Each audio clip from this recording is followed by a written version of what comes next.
Have you ever thought, what do I really want from my government? Do I want a good healthcare system? Do I want to feel safe in my home, safe on the streets, a great education for our children, a roof over our heads, economic opportunities? We can all agree that everybody wants all of these things. But the question is, how do we best achieve that in the fairest way possible? There are two approaches to this, a socialist approach or a capitalist approach. The socialist way, which is Jeremy Corbyn's way, is to tax people that have been successful, to help those less fortunate. But this will never raise enough revenue because there aren't enough successful people.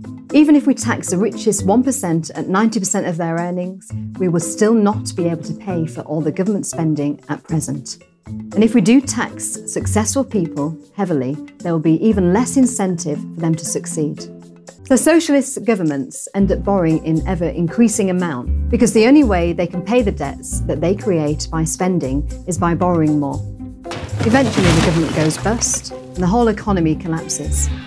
It just doesn't work.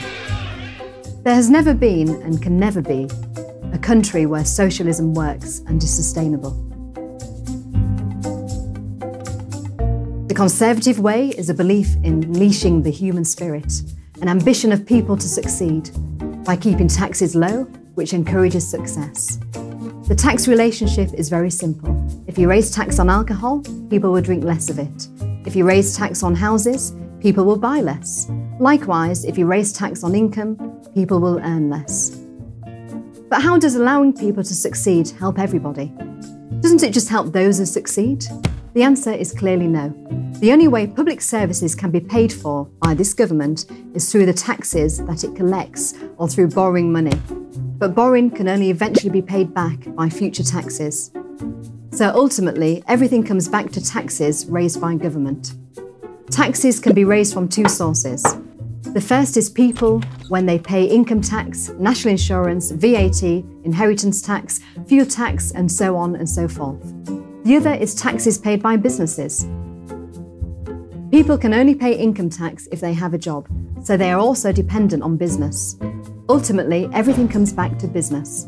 If British businesses are successful, it creates jobs, it raises tax revenue from the businesses themselves, from their shareholders who pay tax on the dividends, and from the employees. And these taxes allow us to have public services.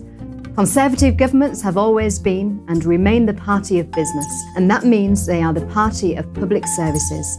These two things are inseparable. Sometimes it's said that if you have a heart, vote Labour, and if you have a brain, you vote Conservative. I disagree. I like to think I use both my intellect and my emotion. If you just use your emotions, you can have all the good intentions, but they can never be delivered. We use our brain to enact the wishes of our heart.